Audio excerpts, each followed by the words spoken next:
자, 오늘은 옆에 있는 분에게 이렇게 인사했으면 좋겠습니다. 오늘 설교 말씀하고 좀 연관되는 인사인데요. 옆에 분에게 이렇게 인사하십시다. 나를 생각해 주셔서 감사합니다. 나를 생각해 주셔서 감사합니다. 자, 여러분, 이번 주에 우리나라에서 이제 문재인 대통령이 중국을 방문하고 돌아왔습니다. 중국을 방문하고 있을 때 이 중국에서 좀 자존심을 상하게 하는 뉴스들이 몇 개 이렇게 들어왔어요. 그러니까 전체적으로 중국이 우리나라 대통령을 홀대했다라고 하는 그런 뉴스였어요. 근데 대통령이 공항에 도착하면 영접위원이 나오게 되는데 그 급이 낮은 사람을 보내서 급이 낮은 사람이 대통령을 맞이했다는 거예요. 그리고 또 대통령이 국빈으로 이제 나라를 대표해서 간 사람인데 혼밥을 먹었다. 아침에 혼밥을 먹었다는 거예요. 그래서 그런 혼자 식사하는 장면, 그러니까 영부인하고 또 몇몇 우리나라 사람하고 같이 식사하는 장면을 이렇게 내보낸 거예요. 그래서 그런 이제 뉴스를 보면서 정말 중국이 이번엔 뭔가 마음이 틀어졌나? 또 우리나라를 이렇게 홀대하는가 보다 별로 신경을 써주지 않는 것 같구나라는 것 때문에 그 뉴스를 보는 우리나라 사람들은 좀 자존심이 상하는 기분을 느끼게 되었을 겁니다. 자, 여러분도 한번 생각해 보십시오. 누군가 초대를 해서 갔는데 환영을 해주지 않는 거예요. 그러면 자존감에 많은 상처를 입게 됩니다. 여러분, 그러면 우리 하나님을 한번 생각해 봤으면 좋겠어요. 하나님은 우리를 어떻게 대하실까? 하나님은요, 우리를 무조건적으로 받아들여 주시는 것을 믿으시기 바랍니다. 많은 사람들이 세상에서는 거절감 속에서 살아가요. 그래서 많은 상처를 받고 살아갑니다. 그러다 보니까 작은 일에도, 작은 것에도 많은 상처를 받습니다. 사람은 완전할 수가 없어요. 그러나 그럴수록 우리는 하나님을 생각해야만 합니다. 하나님은 우리를 받아주셨다 하는 것입니다. 사실 생각해 보면 우리가 하나님께 받아들여질 만한 어떤 그 풍채도 아니고 모습도 아니고 그런 자격도 없습니다. 그런데 하나님이 우리를 받아들여 주셨을 때는 언제입니까? 우리가 죄인 되었을 때라고 말하고 있어요. 죄인 되었을 때. 그러니까 죄 때문에 더러운 냄새가 나고 또 지저분한 상태에 있는데 그럼에도 불구하고 하나님은 우리를 받아주셨다 하는 것입니다. 거절하지 아니하시면서 우리를 환영해 주시는 하나님. 그것이 우리를 향한 하나님의 태도라 하는 것입니다. 여러분, 하나님께로 돌아오려고 하는 사람에 대해서는 하나님은 누구든지 두 팔을 벌려 환영하시는 분입니다. 그것처럼 큰 은혜가 어디 있습니까? 우리를 받아주시는 은혜. 이제는 여러분, 그러면 그 큰 은혜를 받은 우리가 어떻게 해야 되겠는가? 이제는 우리가 환영해야 할 차례라 하는 것입니다. 우리가 주님을 환영해서 맞이해야 한다는 거예요.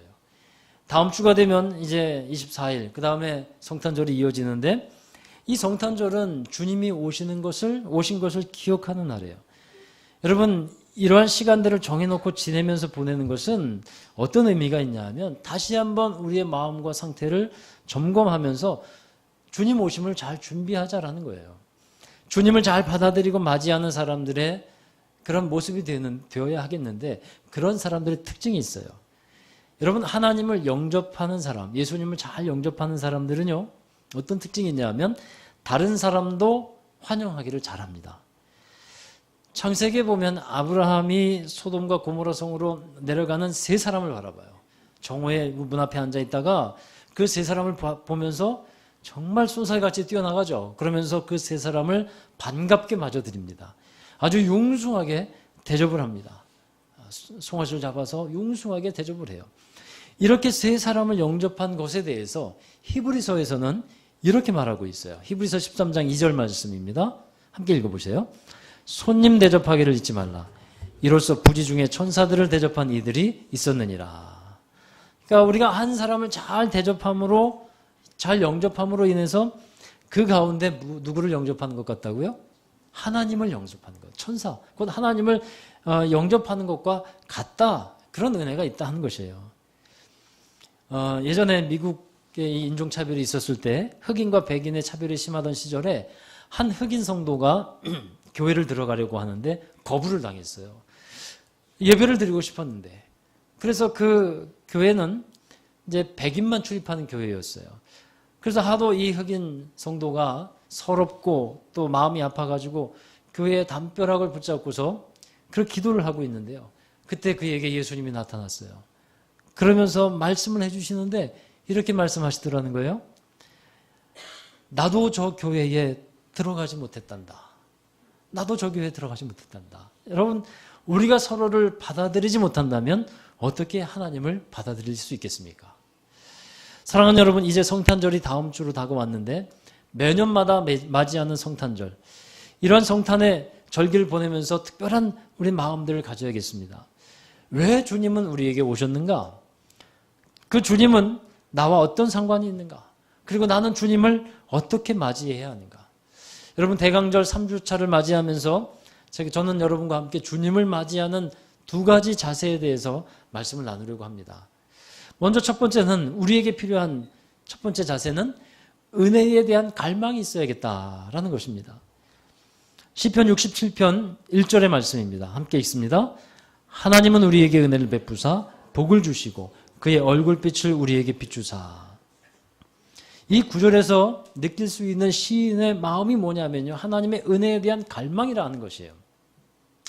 예배에서 은혜를 받는 사람들의 첫 번째 특징이 있다면 예배에 대한, 은혜에 대한 갈망이에요. 사모함이 있다 하는 것입니다. 은혜 받기를 간절히 원하고 있는 거예요. 그래서 여러분, 예배 드리실 때 이런 사모한 마음으로 여러분 여기 앉아서 예배 드리시기를 바랍니다. 예배를 보러 오는 것이 아니고요, 사모함으로 내가 드려지는 거예요. 하나님의 은혜를 또한 간구하는 것입니다. 우리 영혼의 상태에서 여러분 빨간불이 들어왔다고 느끼게 할 때가 있어요. 그것은 이 은혜에 대한 갈망이 희미해졌다라고 느껴질 때예요. 예배가 그저 그렇게 생각되어지고 예배가 점점 형식화되어 가는 그때, 점점 나중에는 화석화되어 갑니다. 이러한 때는 우리의 영혼에 빨간불이 들어오는 거예요. 위험하다 하는 것입니다. 예수님께 나온 많은 사람들이 있었어요. 그리고 은혜 받은 사람들이 있었습니다. 그 사람들의 공통점이 뭐냐 하면요, 바로 이것입니다. 은혜를 갈망했다 하는 거예요. 예수님이 주위에 많은 병자들이 있었습니다. 그 사람들은 어떤 마음을 갖고 나왔냐면 예수님이 병을 고쳐주신다라고는 확신과 함께 갈망이 있었다는 거예요. 갈망이 있었어요. 12회를 혈루병을 앓으며 고생했던 여인을 생각해 보십시오. 예수님께 그 여인이 나왔습니다. 근데 그 여인이 예수님께 다가가지 못해요. 많은 무리가 둘러싸여 있습니다. 근데 그 여인의 갈망이 있었어요. 그 갈망은 그 무리를 뚫고 예수님께 나아가게 합니다. 예수님의 옷자락에 손만 대어도 나는 나을 수 있다라고 하는 갈망, 그 믿음이 있었다 하는 것이에요.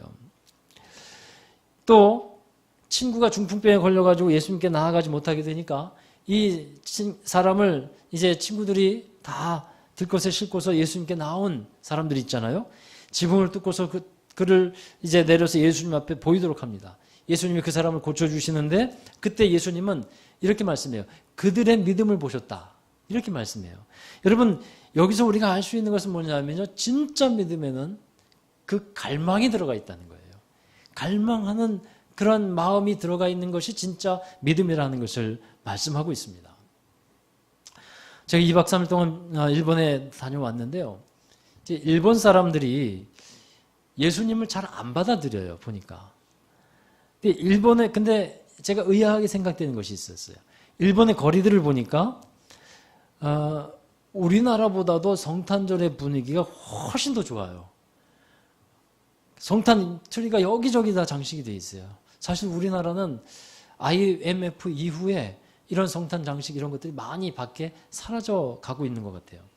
근데 일본은요, 성탄 장식도 많아요. 식당에 들어가니까요, 성탄 캐롤, 또 성탄에 관계된 노래, 심지어 이제 찬송가에 관계된 노래들도 많이 들려집니다. 그래서 얼핏 들어보면, 야, 대단하다. 성탄절에 이런 분위기를 띄워놓는 걸 보면서 대단한 생각이 드는데요. 그러나 그렇게 성탄절을 보내고 있지만 일본의 기독교 인구가 얼마가 되는지 여러분 아시죠? 일본의 인구가 1억 2천만 명이라고 합니다. 근데 그 중에 약 1%가 채 안 된다 그래요.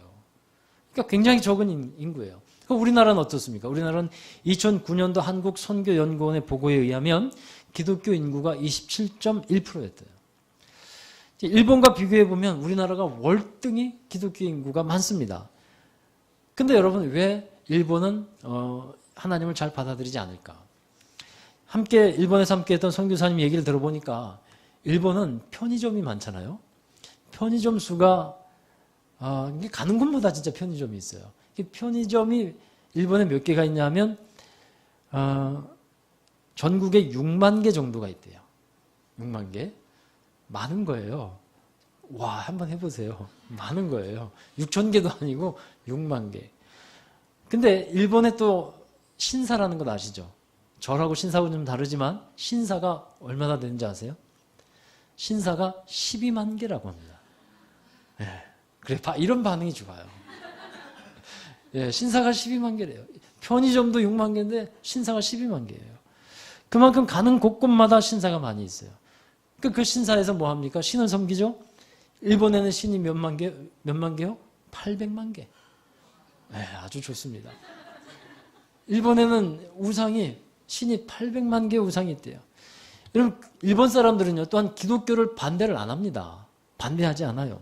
그러나 기독교의 진리를 제대로 받아들이지 않습니다. 왜냐하면 이것저것 좋은 게 좋은 것, 이런 식이에요. 그래서 그런 입장을 취하고 있기 때문에 기독교를 반대하지는 않습니다. 예를 들면 이런 식이래요.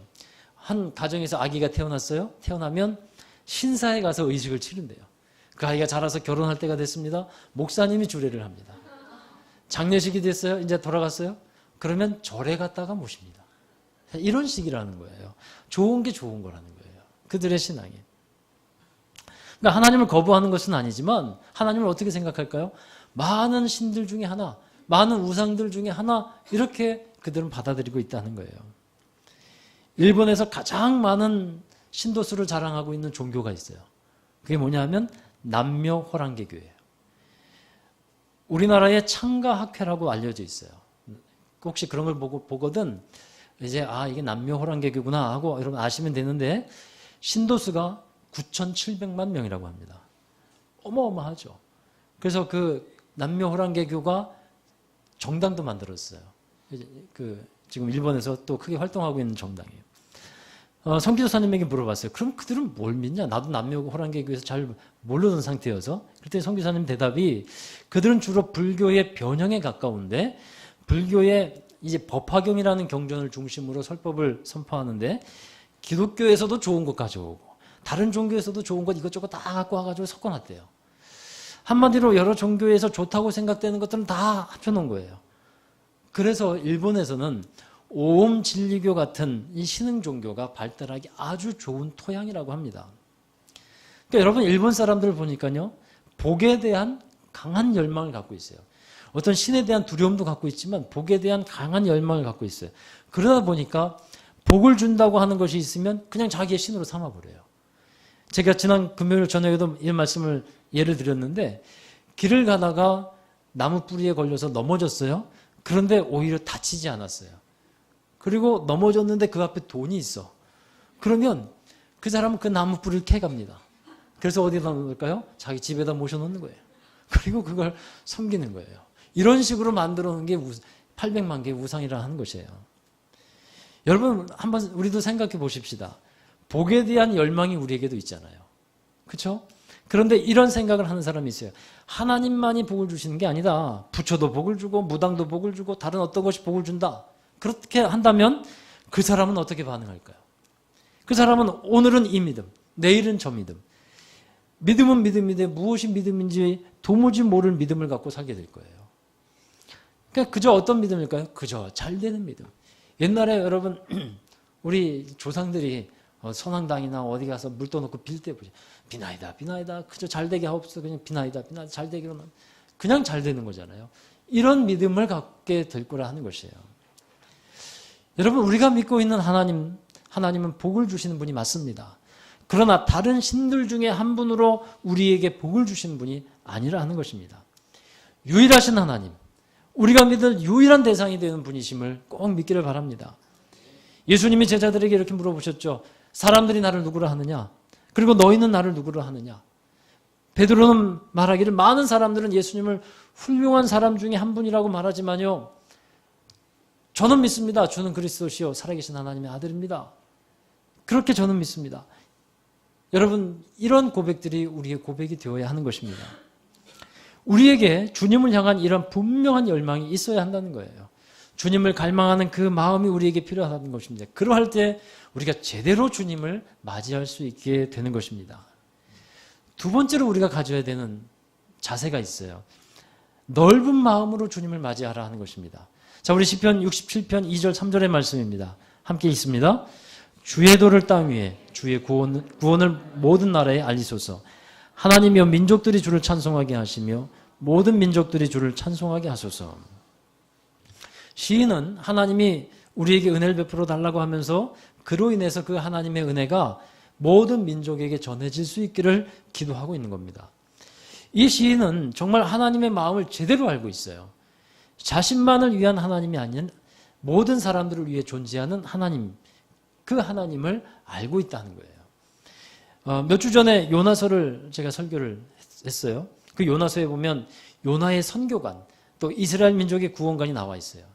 자신과 같은 사람들만이 구원을 받아야 한다고 하는 선민사상이 이 이스라엘 백성들에게 또 요나에게 있었습니다. 그래서 아수르의 니느웨 사람들에게 가서 구원을 받아야 한다는 복음을 전파하면 그러면 그것은 이제 요나의 마음에 받아들일 수 없었고 마음이 편치 않은 것이었어요. 요나서 4장에 보면요, 박농쿨 사건이 하나 나오잖아요. 그 하나님이 깨닫게 하신 것이 있어요. 햇빛이 뜨거운 띠약빛이 내리쬐는 그때에 박농쿨이 자라게 하셔서 그늘을 만들어 주니까 요나가 너무 기뻐하지 않습니까? 근데 박농쿨이 곧 말라버렸어요. 벌레 먹으면 말라버리고 그러니까 실족해서 낙심해서 자신을 차라리 죽여달라고 그렇게까지 말을 합니다. 진짜 하나님이 말씀하죠. 내가 이 박농쿨 하나도 이렇게 소중한 것을 알고 아끼는데 저 니느웨에 있는 저 도시에 있는 살고 있는 수많은 사람들을 내가 아끼는 것이 어찌 합당하지 않냐. 하나님의 마음을 그 일을 통해서 알려주셨어요. 여러분, 고린도 교회를 개척하고 목양했던 사도 바울에게 아주 큰 위기가 하나 찾아왔어요.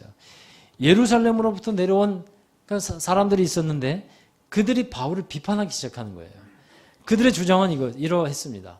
바울은 사도가 아니다. 바울은 글은 잘 쓰는데 말도 잘하지 못한다. 또 여러 비난들이 있었고 자격이 없다고 하는 얘기들을 많이 하게 되었어요. 그러자 그 고린도 교회의 성도들이 그 말에 따라 흔들렸어요.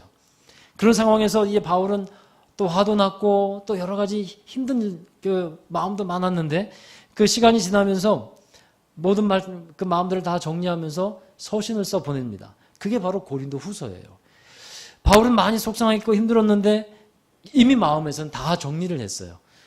용서할 것은 용서하고 이해할 것은 이해했습니다. 그리고 이 말을 하는 거예요. 자, 고린도 후서 6장 13절의 말씀 함께 읽어보십니다. 내가 자녀에게 말하듯 하노니 보답하는 것으로 너희도 마음을 넓히라. 자, 바울도 너희들을 향해서 마음이 넓어졌다. 다 내려놓게 되었다는 거예요. 다 용서했다. 다 이해했다. 그러니 너희도 마음을 넓혀라. 사랑하는 여러분, 우리가 사람에 대해서 마음이 좁아지지 않게 되기를 바랍니다. 사람에 대해서 마음이 좁아지면 무엇이 문제가 생기냐 하면 주님에 대한 마음도 좁아지기 시작하는 거예요. 이것은 정말 상호적이에요. 우리가 주님에 대한 마음이 넓어지잖아요. 그러면요, 사람에 대해서도 마음이 넓어지게 됩니다. 그래서 제일 먼저 은혜를 갈망하는 그 마음으로 하나님께서 나에게 이 복을 주시기를, 하나님의 사랑과 은혜의 그 빛을 나에게 베풀어 주시기를 기도하고 간구하는 거예요. 그래서 내가 은혜를 받고 나면 다른 사람들에 대해서도 마음이 열어지고 또 그 은혜가 전달되어지게 됩니다. 그러니까 다른 사람을 향한 마음이 넓어져야 또한 주님에 대한 마음도 넓어지는 것도 있는 거예요. 여러분, 김성묵 장로님이라고 들어보셨는지 모르겠어요. 이제 아버지 학교를 이제 담당하고 있는 장로님이에요. 이분의 관련된 영상을 하나 봤는데, 이분이 이제 강연하는 영상 중에 하나가 있었는데요. 이분의 아내가 교사였다고 합니다. 근데 이 아내가 이제 아이들도 생기고 일이 점점 많아지고 하니까 아내가 너무 힘들어졌나 봐요. 그래서 한 번은 학교에서 갔다가 돌아와서는 이렇게 말합니다. 여보, 교사 생활하기가 너무 힘들어지네. 그러니까 이 남편 김성묵 장로님이 이렇게 말했대요. 그러면 그만둬. 너무 힘들어진다 하니까 그러면 그만둬 라고 얘기했대요. 그러자 아내가 입을 다물더랍니다. 그러다가 한참 뒤에 한 번 더 여보 정말 힘들어 라고 얘기했는데 뭐라고 얘기했냐면 이 장로님이 아니 지난번에 내가 뭐라 그랬어? 그만두라고 했잖아. 그만두라고 했잖아. 그 후에 아내는 아무 말도 안 하더랍니다. 그리고 얼마 후에 학교를 그만두더랍니다. 그러니까 이 장로님이 나중에 깨달은 사실 하나가 있었어요. 아내가 이렇게 어렵고 힘들다고 말하는 것은 어떤 해결책을 듣기 위해서 말한 것이 아니더라는 거예요. 근데 특히 남자들은요, 뭐에 갈급하냐 하면 해결에 갈급해요. 답에 갈급해요. 그래서 빨리 답을 얘기해 주고 싶은 거예요. 그래서 결론이 뭐고, 이렇게 하면 되잖아. 끝이에요. 근데 여자는 그게 아니더라는 거예요. 그래서 해결책만 말하는 남편에게 그 말을 듣는 아내가 하는 말이 뭐냐면요. 아, 답답해. 속이 터질 것 같아. 저는 이 강의를 들으면서 마치 제 얘기를 듣는 것 같았어요. 저도 많이 그랬거든요. 이렇게 하면 되잖아. 저렇게 하면 되잖아. 근데 아내는 아니라는 거예요. 답답하대요. 여러분, 아프면 병원 가야 되는 거 다 압니다. 그렇죠? 힘들면 쉬어야 되는 거 다 압니다. 해결책을 몰라서 안 하는 게 아니라는 거예요. 단지 내가 아프고 힘든 것을 함께 공감해 주기를 바라더라는 거예요. 그러니까 사람을 향해서 마음이 좁아지면 이 다른 사람의 일이나 마음에 공감이 잘 안 되는 겁니다. 그리고 무엇만 생각해요? 해결책만 생각해요. 아주 단답형으로 해결책만 생각해요. 그러니까 우리가 은혜를 받아야 되는 거예요. 그래서 공감의 능력, 다른 사람의 마음을 함께 공감할 수 있는 능력이 우리에게 주어져야 하는 것입니다. 여러분, 우리가 예수 그리스도의 이름으로 그 이름 아래에서 교회로 모였습니다. 다양한 사람들이 모였잖아요. 이게 보니까 이 사람의 생각, 저 사람의 생각 다 참 많이 다릅니다. 그래서 어렵습니다. 마음이 다 같으면 얼마나 좋겠습니까? 그러나 많이 다릅니다. 이때 우리에게 필요한 것이 있어요. 마음을 넓히는 것입니다. 할렐루야. 마음을 넓히는 거예요. 인디언 속담 중에 그 사람의 신발을 신어봐라 하는 속담이 있대요. 타인의 입장에 서보지 않고 자기 기준으로 타인을 판단하지 말라 하는 말씀이었어요. 여러분, 주님을 맞이하는 우리의 마음은 이러해야 합니다. 사람에 대해 마음이 좁아지면 주님을 제대로 맞이할 수 없습니다. 그래서 우리가 주님을 맞이하는 이때에 사람에 대해서도 마음을 넓히자 하는 것입니다. 사랑하는 여러분, 어느 목사님이 있는데요. 그 목사님은 여름에 성탄절 노래를 들어요. 그 무더운 여름날 캐롤을 듣고요. 성탄절 찬양을 들어요. 그래서 왜 그렇게 그 무더운 여름에 성탄절을 찬양을 듣냐 했더니 이 무더운 여름에 성탄절의 즐거움과 기쁨을 생각하면 너무 좋다는 거예요. 막 눈이 오고 새벽송을 다니고 그리고 함께 주님의 오심을 기뻐하며 찬양하며 그때 분위기가 너무 좋다는 거예요. 그래서 그 무더운 여름에 성탄절 찬양을 듣는데요. 여러분, 우리가 주님의 오심을 기다리고 준비하는 때입니다. 맞이해야 되는 때입니다. 왜 예수님을 하나님께서 보내셨는가를 잘 생각하는 시간이 되기를 바랍니다. 주님은 우리에게 사랑으로 찾아오셨습니다. 또 용서함으로 찾아오셨습니다. 낮아짐으로 오셨고 화평함으로 찾아오셨습니다. 우리가 주님을 맞이하는 이 시간에, 주님을 예배하는 이 시간에 우리의 마음을 더 새롭게 할 수 있게 되기를 주의 이름으로 축원합니다. 여러분, 말씀드렸듯이 은혜를 갈망하십시다. 할렐루야. 주님을 갈망하십시다. 그리고 마음을 넓히십시다. 사람에 대해서도 마음을 넓히고 일에 대해서도 마음을 넓히고 항상 주님을 맞이하는 그 마음을 잘 가짐으로 인해서 성탄의 기쁨과 은혜가 여러분과 항상 함께 하기를 주의 이름으로 축원합니다. 자, 기도하겠습니다. 우리에게 사랑으로, 용서로, 화평으로 오신 주님을 찬양합니다. 주님의 오심을 기뻐하며 주님을 영접하게 하시고 그로 인해서 우리에게 은혜를 베푸사 복을 주시고 주의 얼굴빛을 우리에게 비추어 주시옵소서. 우리 모두가 주님을 찬양하게 하시고 주의 은혜를 많은 사람에게 전하게 하시며 나타내게 하여 주옵소서. 하나님의 은혜를 언제나 갈망하면서 살게 하옵소서. 또한 우리 마음의 그릇을 넓혀서 좁아진 마음이 아닌 넓은 마음으로 사람들을 사랑하며 살게 하여 주시옵소서. 우리 주 예수님의 이름으로 기도하옵나이다. 아멘. 우리 다 함께 자리에서 일어나셔서 함께 파송과 결단의 찬양을 부르겠습니다. 여러분, 주님께서 오신 이유가 무엇입니까? 주님께서는 죽기 위해 오셨습니다. 우리를 사랑함으로 죽기 위해 이 땅에 오셨습니다. 우리에게 찾아오신 주님을 찬양하십시다.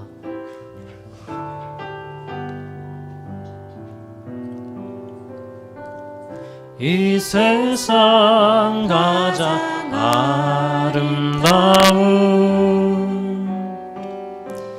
순종의 눈물, 온 세상 다시 빛나게 한, 온 세상 다시 빛나게 한 생명의 눈물, 그가 이 땅에 오신 이유, 그가 이 땅에 오신 이유, 죽어야 살게 되고 줘야만 승리하는, 줘야만 승리하는 놀랍고 영원한 신비, 지으신 그대로 회복시킨 우리의 창조주 그리스도, 십자가의 길로 아버지 뜻 이루셨네. 그가 이 땅에 오신 이유, 이제 우리에게 맡겨진 그 소망, 그 사랑, 그 생명, 아름답고 눈부신 십자가의 길, 우리가 이 땅에 살아 이유, 지으신 그대로 회복시킨, 지으신 그대로 회복시킨 우리의 창조주 그리스도, 십자가의 길로 아버지 뜻 이루셨네. 그가 이 땅에 오신 이유, 이제 우리에게 맡겨진, 이제 우리에게 맡겨진 그 소망, 그 사랑, 그 생명, 아름답고 눈부신 십자가의 길, 우리가 이 땅에 살아가 이유. 우리 함께 기도하겠습니다. 주님이 이 땅에 오신 이유를 분명히 알고 이 성탄을 맞이했으면 좋겠습니다. 예수님은 살기 위해 오신 분이 아닌 죽기 위해 오신 분입니다. 죽음으로써 하나님의 뜻을 이루고 하나님의 사랑을 이루기 위해서 오셨습니다. 오늘 우리가 그 은혜와 사랑을 기억하면서 기도합시다. 하나님, 나도 주님과 함께 있게 하옵소서. 주님의 사랑을 나의 섬김과 사랑과 수고를 통해 알리게 하옵소서. 많은 사람들을 마음에 품고 섬기며 살게 하옵소서. 우리 함께 동성으로 기도하시겠습니다. 거룩하신 아버지 하나님, 감사와 찬양과 영광을 올려드립니다. 우리를 사랑하시사 이 땅에 하나님의 사랑으로 또 죽기 위해 이 땅에 오신 주님, 그 죽음으로 우리를 살리시고 하나님의 뜻을 이루신 우리 주님을 찬양합니다. 우리가 그 사랑을 받고 살아가며 하나님과 화평하며 사람들과 화평하며 주님의 사랑을 전하며 살아가는 저희들이 되게 하여 주옵소서. 언제나 하나님의 은혜와 사랑을 기억하면서 살아가게 하여 주시옵소서. 주님께서 말씀하신 바를 늘 기억하며 주님의 뜻을 이루어가기를 간절히 원합니다. 하나님, 이 시간에 정말 주님의 은혜의 갈망을 우리에게 허락해 주시옵시고 우리가 좁아졌던 마음들이 넓어지기를 간절히 원합니다. 하나님을 향해 마음이 넓어지게 하여 주시고 은혜에 대한 놀라운 갈망으로 넓히고 살아가게 하여 주시옵시며 또한 사람들에 대해서도 우리 마음을 넓히고 살아가게 하여 주시옵소서. 많은 사람들을 마음에 품고 섬기며 살기를 원합니다. 주님의 사랑과 성김이 우리 가운데 몸에 배어지게 하여 주시옵소서. 하나님 감사합니다. 이 땅에 섬기기 위해 오신 주님, 또한 죽음으로써 모든 하나님의 뜻을 이루신 주님, 우리는 살아가려고 하지만 주님은 죽기 위해서 이 땅에 오셨음을 우리는 기억합니다. 하나님의 그 사랑과 죽음과 또 놀라운 그 하나님의 역사를 기억하면서 우리가 세상에 나가 살 때에도 주님을 본받아 살게 하여 주시옵소서. 하나님의 은혜를 이미 우리는 많이 받았음에도 그 은혜를 잊고 살 때가 많음을 고백합니다. 하나님, 그 은혜를 잊어버리지 않게 하여 주시고 은혜를 헛되이 받지 않게 하여 주시옵시며 하나님의 은혜의 갈망에 언제나 우리가 그 하나님을 향한 사모함을 가지고 살아갈 수 있도록 인도하여 주옵소서. 또한 하나님, 저희들이 마음이 넓어지기를 원합니다. 주님의 그 넓은 마음을 갖게 하여 주시고 사람들을 향해 또 세상을 향해 또 여러 가지 일들을 놓고 우리 마음을 넓히게 하여 주셔서 하나님의 사랑이 그 넓은 통로를 통해 충만하게 흘러 넘치도록 은혜를 베풀어 주시옵소서. 우리를 이끌어 주시는 주님 감사합니다. 허락하신 말씀대로 우리의 마음과 자세가 정말 하나님 앞에 바르게 되어지게 하여 주셔서 주님을 맞이하는 그 마음으로 주님께서 임하실 때 우리의 마음이 더욱더 하나님의 은혜에 충만한 능력을 갖고 살아가는 삶이 되도록 이끌어 주시옵소서. 하나님, 또 날씨가 춥고 많이 힘듭니다. 이때에 우리 모든 성도들의 건강도 지켜주시옵시고 모든 삶의 일터도 주님 기억하여 주셔서 참으로 복되게 하여 주시옵시며 땅이 소산을 내어 하나님의 영광을 드러낼 수 있도록 은혜를 베풀어 주시옵소서. 우리에게 함께 하신 하나님께 감사드리옵고 이제는